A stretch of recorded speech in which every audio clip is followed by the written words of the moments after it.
Welcome to the Alcohol-Free Marriage and More podcast, recorded live from the cornfields of Central Illinois. We're all about thriving marriages and living free from alcohol. Welcome to episode 99 for February 2nd, 2025.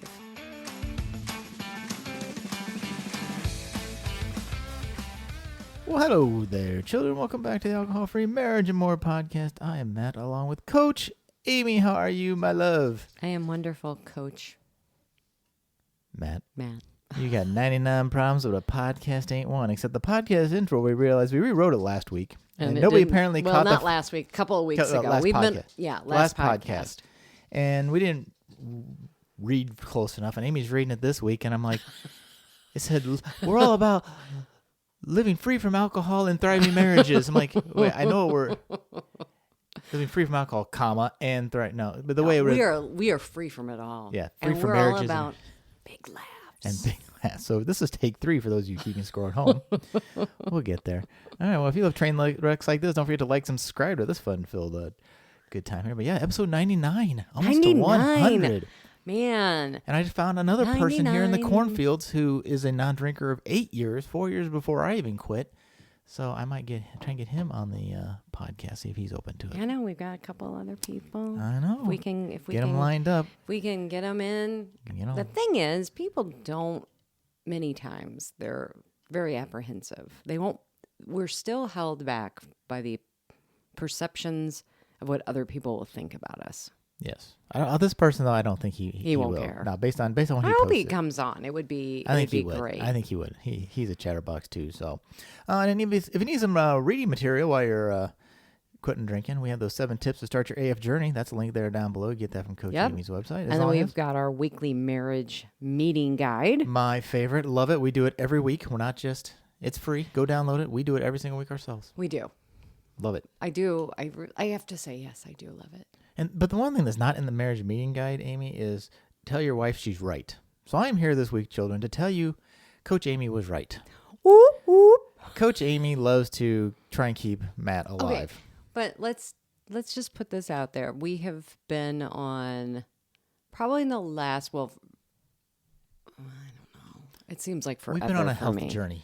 But yeah, we've been on the health journey roller coaster. Well, we're newly full-on empty nesters the last year and a half now. So that's probably started our Matt and Amy 2.0 real life, right? Yeah. So you had a fitness coach program thing that you went through, not to become a fitness coach, but she helped you through food and exercises, and we have our anyway. Yes, that was part of it, and we have our trainer. Long story Nicolette short, the local YMCA. Yes, we love Nicolette. She is amazing.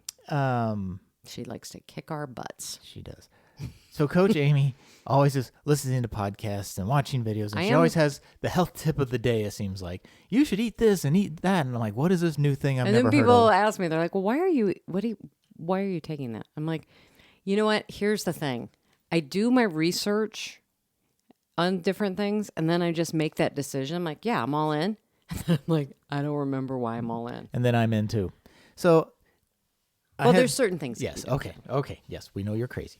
So she has a lot of things she's brought into the mix over the year, about a year and a half. Over the years, though, too. Yeah. But some of the things I do blindly because she says it's a good idea and I just do it. But in the back of my head, I'm like, is it really, though? Should I be doing it? But I'll do it anyway. Hold on. I got blood work done. Yes. And my doctor, of course, is like, you should be on a statin. I'm like, no, I'm 50 years old. I'm not going to be on a statin for the next 30 years of my life. Why don't we talk about health options, like healthy lifestyle? Maybe, how about let's go to a nutritionist. Exactly. So I said, so they referred me to a nutritionist. Like, see what they say. I talked to the nutritionist. Long story short, I know, way too late. Coach Amy was right. Everything I pointed out, she's like, you're doing that right, and this is right. I said, well, what about this one that I questioned Amy about? Oh, no, that's fine. Oh, what about that? Nope, that's fine. What about, nope, that's fine. I'm like, okay, yeah. Really, the only thing she said, she was anti-statin, which, yay, her. She was pro the calcium heart scan, which I'd already done and got a good score on that. So she was, you're the only really feedback. Wasn't it like clear? Well, it's like 0 to 10 is your score, and I was like a 0 to 1 and a 4. I think 4 is my highest, but that was still within normal for my age and everything. So we were fine there. The only real takeaway she had was pretty much there was one supplement I could swap that supposedly does better with clearing LDL. And then she said add some, I really just need to add more fiber. But otherwise, I was fine. So I got in the car and I called Amy and I said, you were right.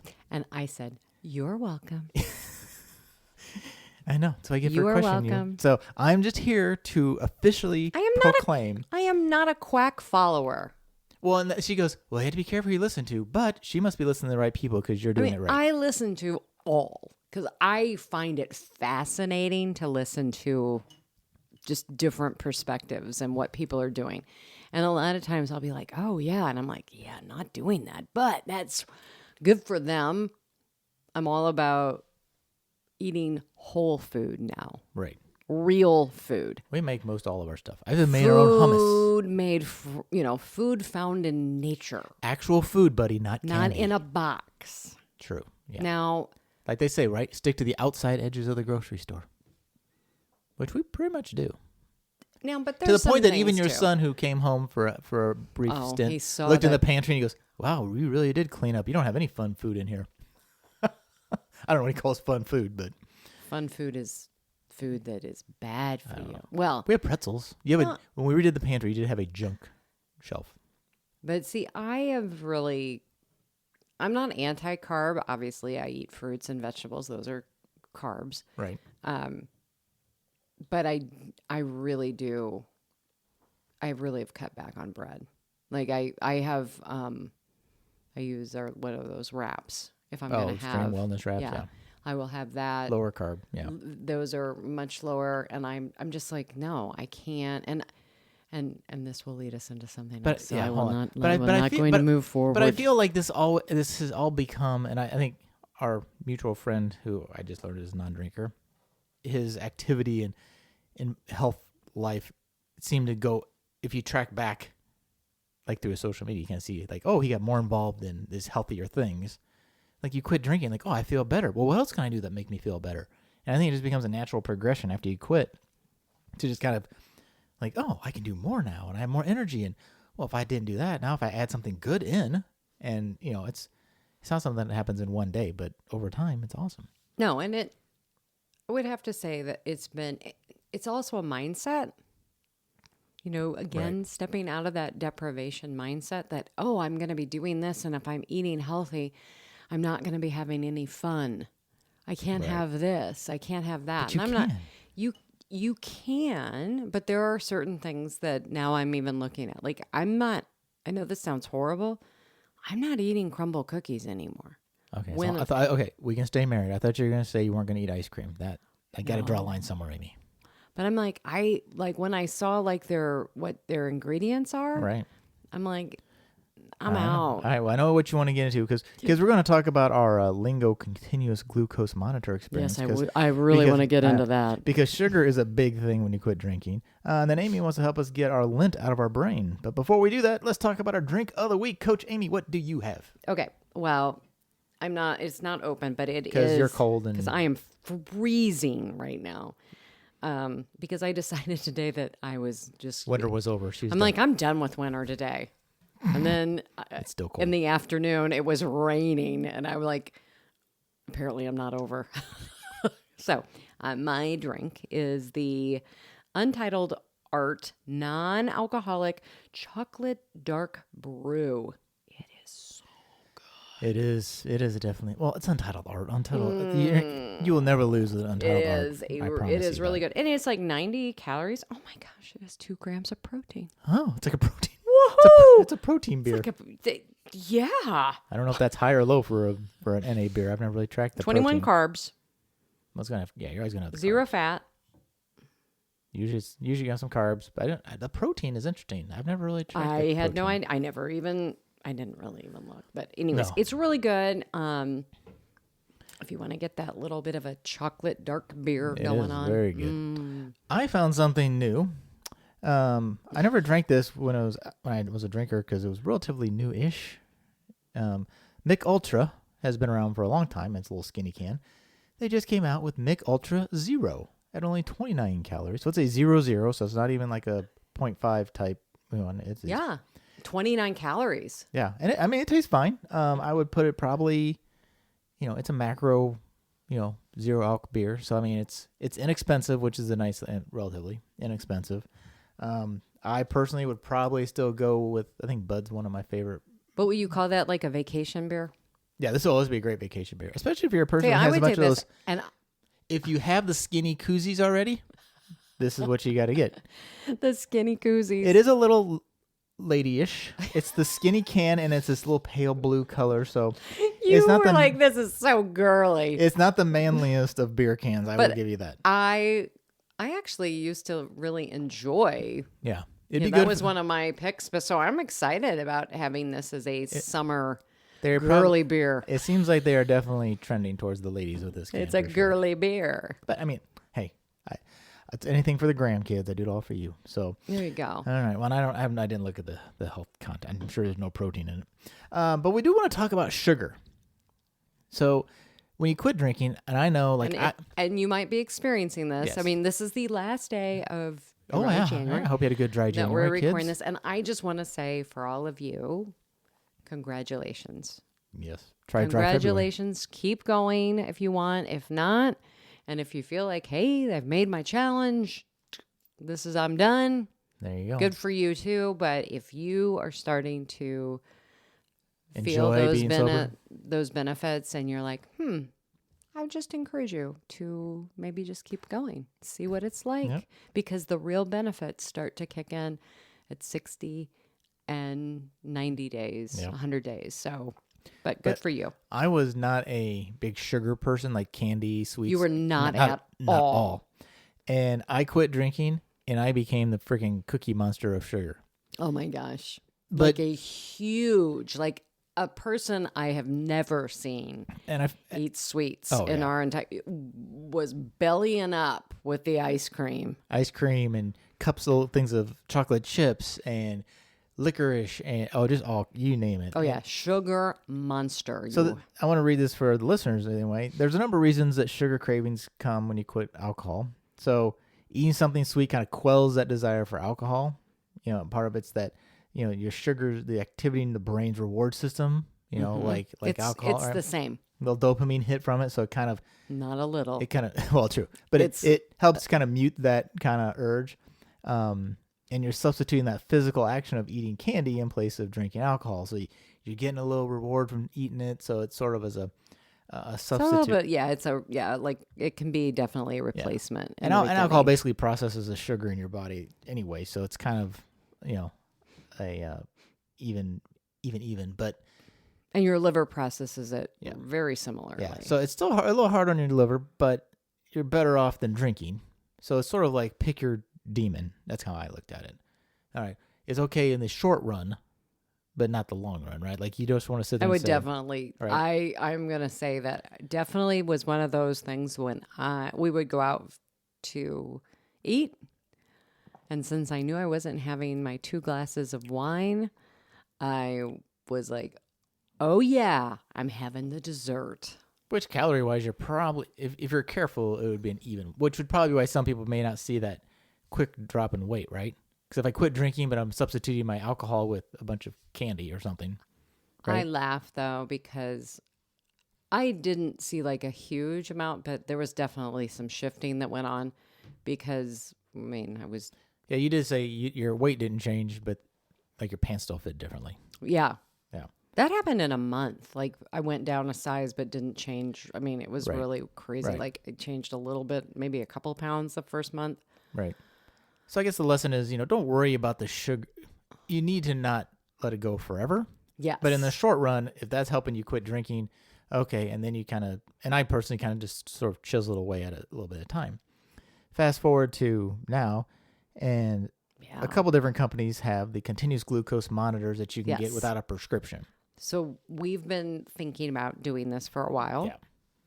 Abbott makes the Lingo. There's other brands. Yeah. We were just like, well, let's just try. I've always wanted to do it. Right. And let me just put out and there. We're not diabetic. We're not. No. But the reason I wanted to do it was because my dad is a diabetic. Right. I had gestational diabetes. Right. So it was, I have the propensity. Right. to possibly have that Yeah. happen. So, And we're just kind of an interesting data point. It's like, oh, let's see. yes. So we did. So we ordered those. We just did the 2-week one just to try it out. And it was fun. Yeah. I mean, it is the version 2 of the Abbott makes the Freestyle Libre, I think it is. And this is just like the older gen that now they market as, and like you check all these boxes. I am not diabetic. I am not on insulin. I will not use this for a minute. Like you're basically purely doing this for funsies, for real. But it's real data. Like it's. But did you? Okay, even though I will not say. Did you show this to the nutritionist? Yeah. Yeah. So of course. And even she said, "Well, that looks good." Yeah. I mean. Yeah. But what was your experience with? Yeah. Generally, we had a good experience with it. We did. Yeah. But what was your experience applying it? Because there's a little needle. We should. That was one thing we did. Record. I do have that video. Yeah. But you know what? That part, which everybody's like, "Oh, it's not that bad. You just put it in and everything," and I'm like, "Okay," and I did it, and that hurt. See, I didn't think it did. You did. So, but I don't know. Maybe where I applied it, I don't know exactly. It was like maybe here. caught a muscle or a nerve or something know. went in. So, anyways, yep. And I noticed a couple times when I would move, like if I Because it leaves the needle goes in and it basically deploys the filament that stays behind. But Yeah. the filaments when we took it off, it's actually fairly pretty long. and it's fairly it's like a really stiff fishing line kind of thing. So you kind of feel it once in a while in there. But there was a couple times that I if you sleep, whichever side you sleep on, put it on the other arm. put it on the other arm. Yeah. Big Learn that after mistake. the fact. That was a big mistake. And that actually kind of messed with maybe this. Was it the First night? The first night. It was the first night. Like it didn't register at first. But then it woke up and But then so I didn't have over the middle of the night data. yeah. But then after that, it was fine. And it takes a couple of days to kind of get a trend to kind of, because the first couple of days are pretty turbulent when you look at the data. Then all of a sudden you start smoothing out as it learns your blood, I guess. I don't know. But it gave us a chance to do a lot of experiments, partially just watching what happened. But Well, because I think, granted, I probably should have looked this up, but you only want a certain amount, obviously, of sugar in your bloodstream. Right. So you want to keep it within that glucose level below 117. First off, we are not medical professionals. This is not medical advice. Yes, We are there just is telling no you advice here. We're this just is our sharing our experience. But the app says you want to be below 117 is your daily average glucose level. Yes, Mine ended up after 2 weeks at 107. I think mine was like right around 95, 97. Right. Mine Mine would have been better except a couple experiments I did. Well, and the other thing you did. Well, Okay, share about that because you were right. There were some surprise things that I didn't think were going to spike it that did. Bananas, oddly, would have a lot of sugar. No, that didn't surprise me at all, but which was funny though. Just for fun, I love the licorice nubs. Little I forget the brand. The Twizzlers, I think, They're or something not like They're that. different brand. Oh, Anyway. no, okay, I know which ones they are. But anyway, I took 6 of them. I measured out 6. I knew how much sugar was in it, and it was a pretty big spike. Fast forward about, I think the second week we were doing this, I got tea at Jimmy John's where you pour your own, and they have the regular tea and the sweet tea. I'm like, all right, I'm going to do mostly regular, and maybe a third of it was sweet. Maybe a third. So I knew I wasn't going to do half of it because I'm being conscious of the sugar. But let's see. I'm like, oh, this shouldn't be too bad. Holy crap, it literally went off the chart. It went up to like 200. Now, the good news is it recovers fast, which was one of the other things you look at when you use these. Yeah, you want the spike that goes up, but if it comes down really quickly too, Right. that's also really good. So that was interesting. But you had a little interesting thing with your dates. Yes, because it was one day after work, and there was a couple of things here. One day after work, I hadn't eaten anything since lunch, so it's probably 3:34 in the afternoon, and I usually would have like a snack. We were going to run somewhere, and so my snack, I grabbed 3 dates. Those Medjool, I think is what they are. Yeah. I love those dates so much. And And boom. woo, it skyrocketed way up on that, which was interesting because dates are actually not supposed to be as bad, I guess. Not as high on the we also did a lot of Googling on the glycemic index of food. But now I kind of bottomed out. I think I was down to like 77 or something. And I think because, I hadn't had anything to eat and everything, it just shot way up. It was the only thing your body had. It was like that. So that was just interesting. But then it recovered pretty quickly. Right. And so then we kind of messed around with some different things. The other thing was stress. Yes. Well, stress and exercise both can cause it to go up. It won't necessarily spike, but it goes up. And the day that it was very stressful, you were very turbulent for sure. We were reorganizing the pantry. Yes, which it will challenge any marriage. Which was hysterical. Like the whole day. It was like higher. If you just newly quit drinking, I wouldn't recommend doing that right now. Let's wait on the pantry, kids. Just saying. So, but anyways, that was just an interesting observation to see that, stress really does. And it wasn't like it was a bad stress. It was just, you're pulling everything out. I don't like a mess. You don't like having this big mess. What are we doing? How's this? Why are we doing this? How are we doing this? And, but then once we got that down, then it just like came right down. And it was funny because I work one, the employees at, the shop was talking about, she's a diabetic and she was like, stress was like going all of it. She's a type 1 diabetic. And it was just kind of and you're like, look at this. Yeah. So we were kind of discussing that. She's, was kind of sharing with me some different insights as well. But I think that is, that stress, that was surprising to me. And we also learned that the allulose as a sweetener is a great substitute. It definitely will not spike. And it helps. Stevia's better. Way far better than sugar.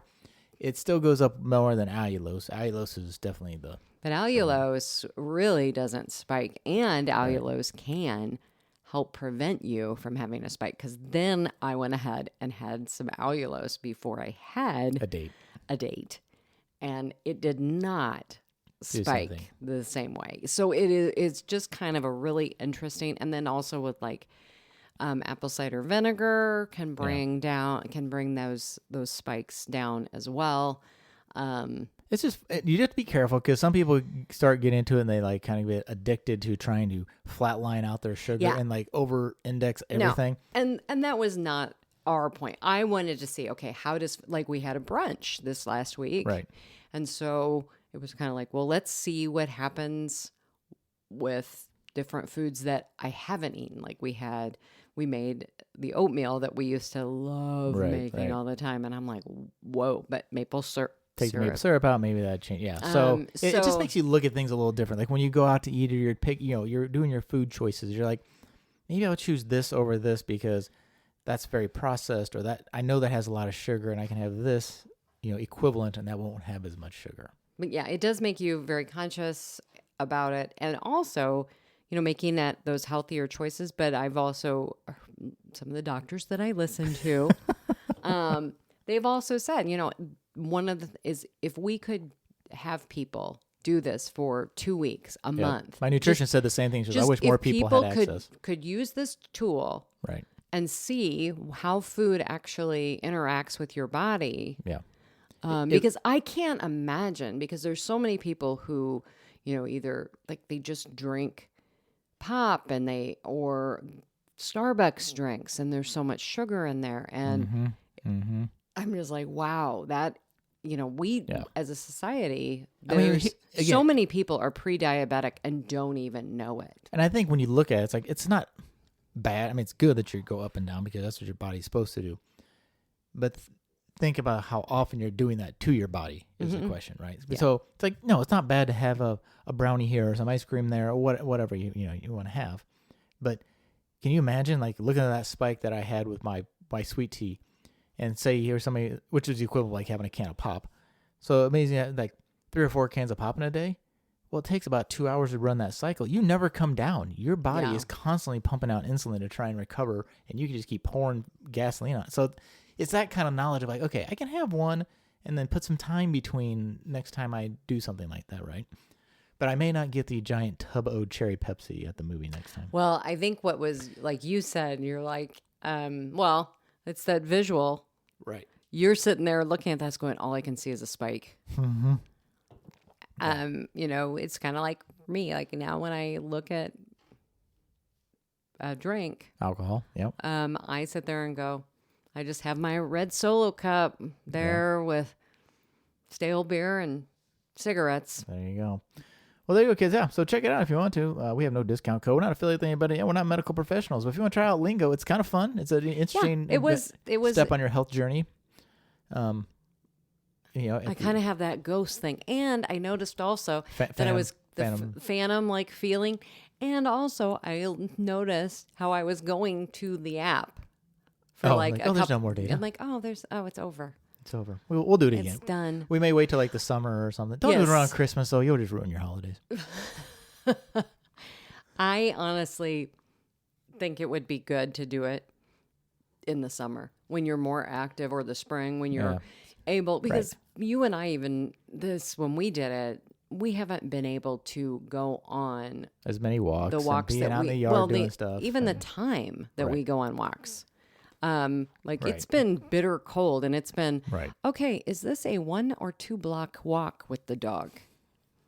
That's kind of changed. So yeah, check it out. Don't worry about your sugar too much, kids, when you quit, but it can be a helpful crutch, but don't let it go on too long, because too much sugar can be as bad on your liver as keep on drinking. So a lot of non-alcoholic liver disease comes from too much sugar. So don't sleep on it, but Amy, how do I get this lint out of my brain?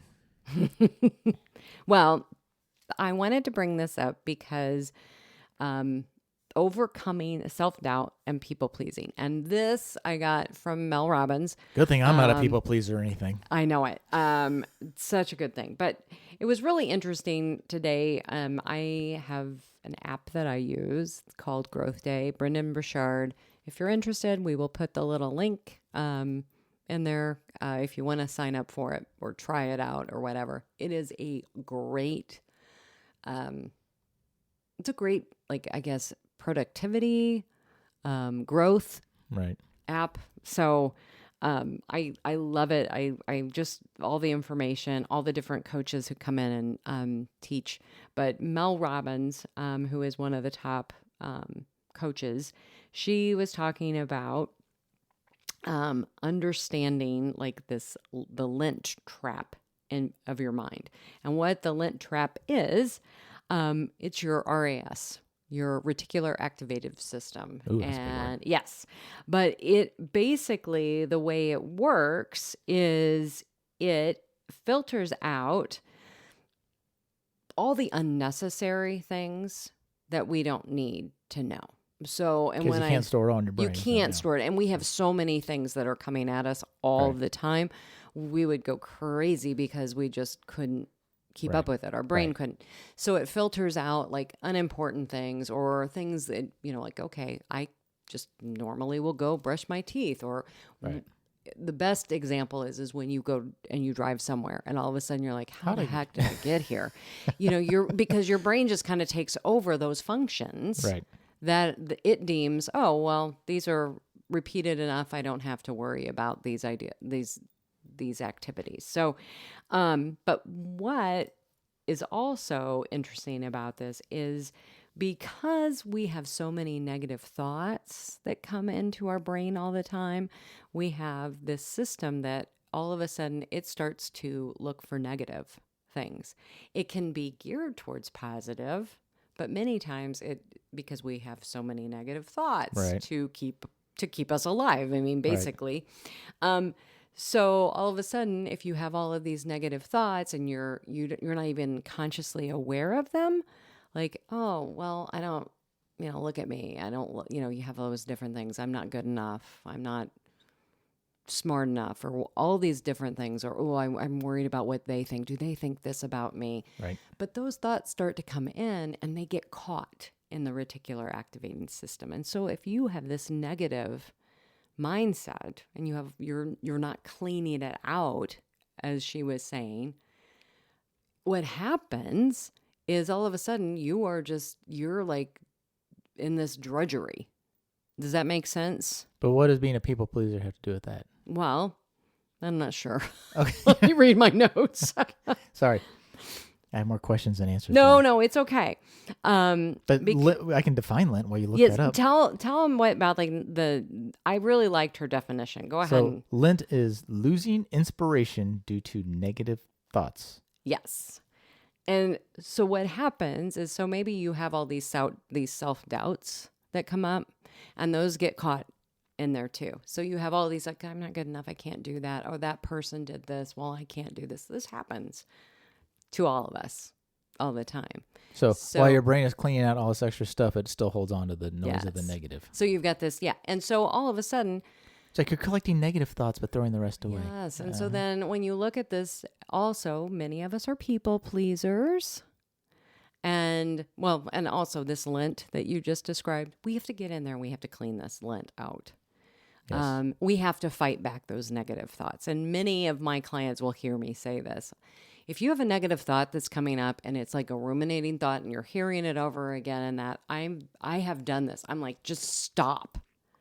Right. You can tell that negative. No, I'm not going to think that. That is not what I'm going to think today. Well, according to self-doubt is a type of mental lint, right, on its own. It is. It is. And so you have those self-doubt, and then we're a people pleaser. Okay? So many of us are sitting there, I want to make sure that Matt's happy about something. And we start looking for this external validation. Oh, yeah. 100%. Yeah, because, so I'm doubting myself, but then I'm like, oh, I want to go to you. And to tie this into drinking, this happens a lot. Well, what are they going to think? I'm not going to drink anymore. If I say no, then they won't go, they won't have a good time. They're not going to and they're not going to do, and we start to worry about what they're thinking. And so we're looking for this external validation. Yes. And then all of a sudden, you don't have it. Right. Like, oh, you're not drinking with me anymore? And you want to please them, or you don't want to disappoint them, right? So what we have to do, and I firmly believe this, we have to, and we have this in us, and I've learned this not only from listening to Mel Robbins and Brendan Burchard and Dr. Lee Warren, who I absolutely love, and Roseanne, who has been on with the Choose Freedom program that I coach. We have to look inside of us. Right. We have to get our own validation from us, inside of us.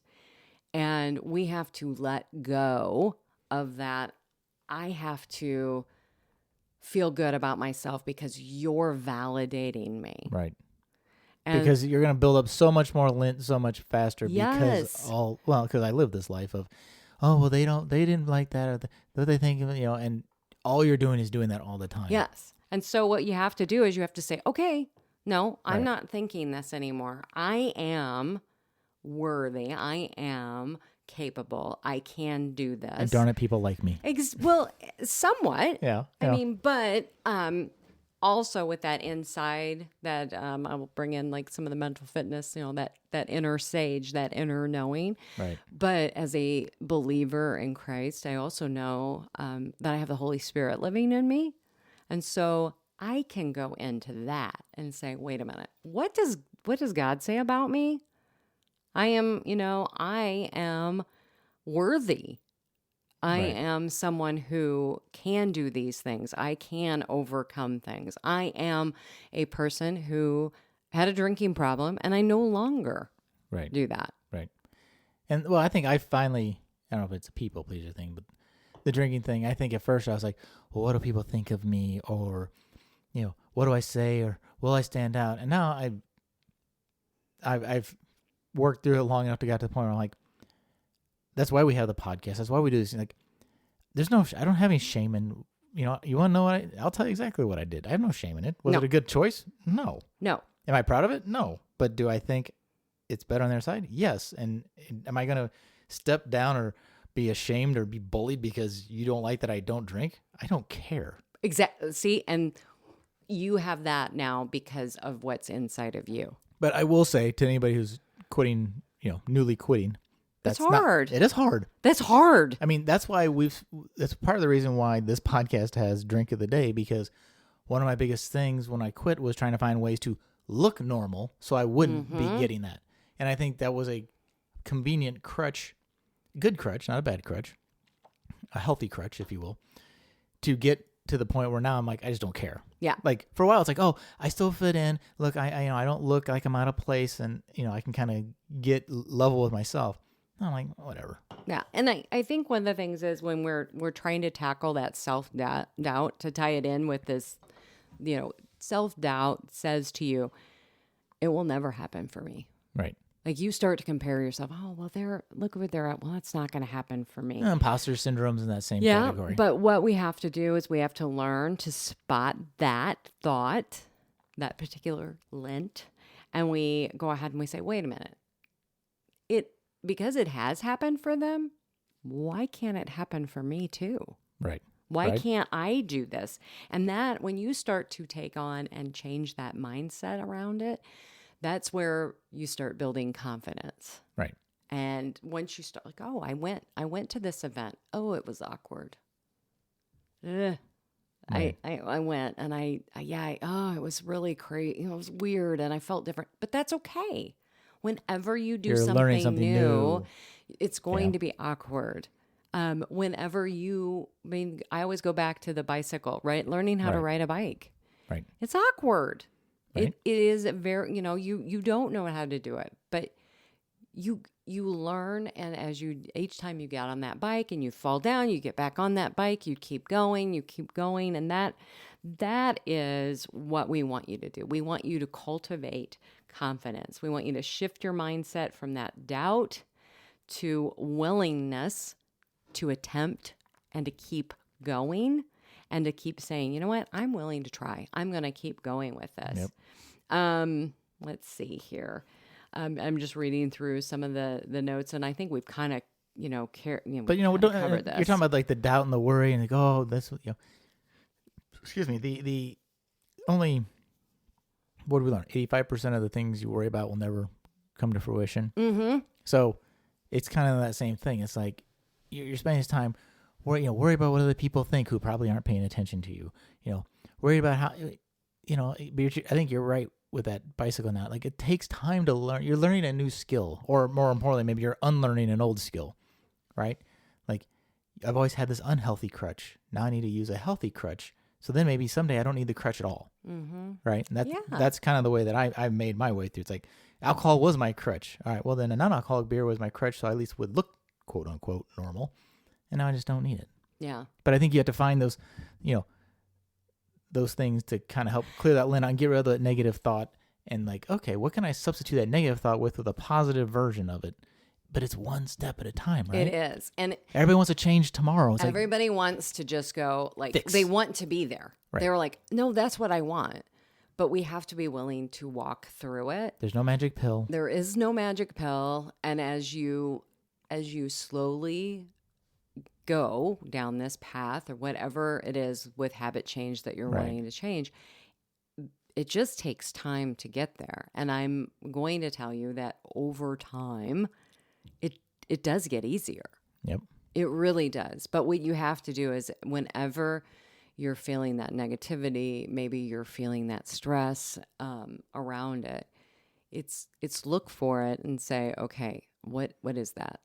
Yep. Is that feeling that I'm feeling true? Is it valid? Can I stop myself in this? Getting in community, reaching out to people that understand what you're going through. And that, I think, is one of the hardest things, is because we also, as people pleasers, I don't want to bother you. Right. I don't want to bother you. Oh, yeah. No. That's, as a coach, that's what I'm like with my clients. I'm like, no, that's what you're paying me for. Let's do a check-in. And it's hard to look back sometimes. So don't forget to journal, kids. Journaling is really, really good too. And basically write down how you felt that day, good or bad. Then when you look back, you can remind yourself, oh, that's why I don't want to do that, because I felt horrible, or it felt really good. Maybe I do want to go back to that. And along with your RAS, that LINT, you can put positive things in there too. Right. So that's why each day, like I start my day with my gratitude.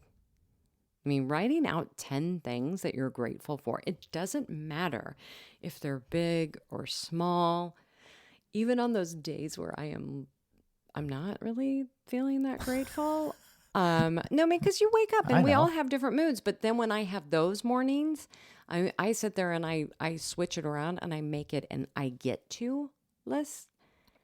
I am grateful that I get to go here. I get to whatever it is. Right, I get to go. I get to do laundry. Right. All of those different things that we take for granted. When we just have to. Well, speaking negatively, thinking negatively, listening to negative things, watching negative things, that all feeds into your attitude. Yeah. And I'm going to say also positive music, all different types of music. When I want to feel upbeat, and that I will put on music that makes me happy. Oh, if you look at Spotify, I am all over the board. But if I want to be calm, and when I'm doing, after I do my breath work and I'm doing my, prayer, meditation and that, I like to listen to some calm instrumental music, listening to that. Music does wonders for you. Music calms the soul, as the song says. Speaking of music, kids. So you're done. I'm done. You're done. Matt's I'm cutting done. you off. I'm cutting you off. Matt's cutting me off. So, and I just want to do a shout out also to any of my Choose Freedom gals who are listening. You are doing amazing. Go girls. To any of my clients who are past or former or maybe even in the future, I am here for you. I am encouraging you. You can do this. Coach Amy has a couple slots open if you want to get on some one-on-one training. Look her up, amy@joyontheotherside.com. Yep. All right, kids, what's up for us for this week? Welcome to February. Hope you guys keep on trucking on your dry time. Freedom February. Oh, of course, you had to come up with a rhyme. I didn't. A client gave it to me, Really? and I'm like, can I use it? She said, you go for it. Freedom February. Freedom February. We're going to have to make a calendar that just has those names on all of them. All right, kids, that's up for it for us this week. Wishing you peace and love in the cornfields. I'm Matt, along with Coach Amy. We are out.